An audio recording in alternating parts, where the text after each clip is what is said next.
നാടകീയമായ രംഗങ്ങൾക്കൊടുവിൽ ലൈംഗിക പീഡന പരാതിയിൽ മുൻകൂർ ജാമ്യം കിട്ടിയതോടെ പാലക്കാട് എംഎൽഎ രാഹുൽ മാങ്കൂട്ടത്തിൽ ഒളിവ് ജീവിതം അവസാനിപ്പിക്കുമെന്ന് സൂചന. രാഹുലിനെതിരെ ഉണ്ടായിരുന്ന ആദ്യ പരാതിയിൽ കോടതി വിധി അനുകൂലമായിരുന്നു.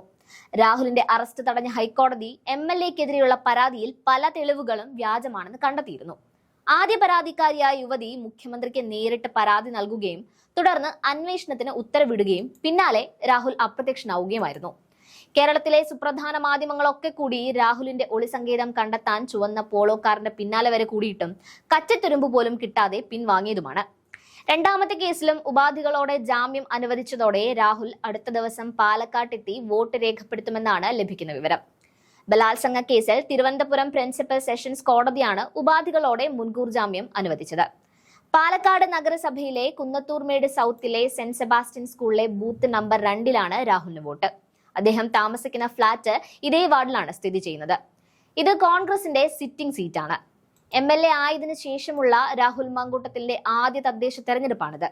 ബംഗളൂരുവിൽ താമസിക്കുന്ന 23 വയസ്സുകാരി നൽകിയ പരാതിയുടെ അടിസ്ഥാനത്തിൽ രജിസ്റ്റർ ചെയ്ത ബലാത്സംഗ കേസിൽ മുഖ്യമന്ത്രിക്ക് പരാതി ലഭിച്ചതോടെയാണ് രാഹുൽ മണ്ഡലത്തിൽ നിന്നും ഒളിവിൽ പോയത്. പ്രിൻസിപ്പൽ ജില്ലാ സെഷൻസ് ജഡ്ജി എസ് നസീറയാണ് രാഹുലിന് ഉപാധികളോടെ ഇപ്പോൾ മുൻകൂർ ജാമ്യം അനുവദിച്ചിരിക്കുന്നത്. എല്ലാ തിങ്കളാഴ്ചകളിലും അന്വേഷണ ഉദ്യോഗസ്ഥർക്ക് മുന്നിൽ ഹാജരായി ഒപ്പിടണം. അറസ്റ്റ് ചെയ്താൽ ജാമ്യത്തിൽ വിട്ടയക്കണമെന്നും കോടതി ഉത്തരവിട്ടിട്ടുണ്ട്. ഈ കേസിൽ ജാമ്യാപേക്ഷയിൽ വാദം നടക്കാനിരിക്കുന്നതേയുള്ളൂ. തദ്ദേശ തെരഞ്ഞെടുപ്പിന്റെ ആദ്യഘട്ടത്തിൽ രാഹുൽ പാലക്കാട് സജീവമായിരുന്നു. ആദ്യം രജിസ്റ്റർ ചെയ്ത ബലാത്സംഗ കേസിൽ കഴിഞ്ഞ ദിവസം രാഹുലിന്റെ അറസ്റ്റ് തടഞ്ഞ ഹൈക്കോടതി കേസ് വീണ്ടും 15-നാണ് പരിഗണിക്കുന്നത്. ഇതിന്റെ അടിസ്ഥാനത്തിൽ രാഹുലിന് ഒരു കാരണവശാലും ജാമ്യം നൽകരുതെന്ന് പ്രോസിക്യൂഷൻ ആവശ്യപ്പെട്ടിരുന്നു. എന്നാൽ പ്രോസിക്യൂഷന്റെ വാദങ്ങളെ കാറ്റിൽ പറത്തിയാണ് രാഹുലിന് ഉപാധികളോടെ കോടതി ഇപ്പോൾ ജാമ്യം അനുവദിച്ചിരിക്കുന്നത്.